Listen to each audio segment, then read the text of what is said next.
Now, we have covered a lot of work on fading and blending in images.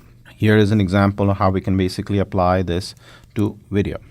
Here I'm going to show a cut, and then I'm going to show a variety of fades, and then of course we're going to do morphing and feathering to kind of clean it up. So you notice again, I'm just looping over this, but if you do a cut, you kind of see a much sudden jerk. In case of fade, you should be seeing a little bit of ghosting artifacts between the frames. And then of course, when you do morphing and these types of things with cuts, you get a much better. So in essence here, we kind of start modeling all of the different types of things with morphing and warping kinds of stuff with a little bit of feathering. So this is the morph here, and you can see much cleaner transitions between all of them.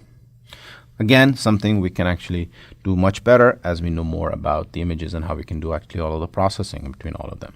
Again, please see the paper referred to here for more details on how we can do all of this. A couple of other things to notice. Here is the original video of course it stopped. Here I can actually make the original video be infinitely long. Here we just do a single fade. Of course there's a little bit of blurriness here. Of course we do multiple fades, which basically kind of merges it. And here the water gets a little bit more blurrier. This one is less blurry because we're just doing very single fades. There's another bit of work that I actually refer to in this presentation that actually improves and makes this completely crisp, which is called the graph cut textures method.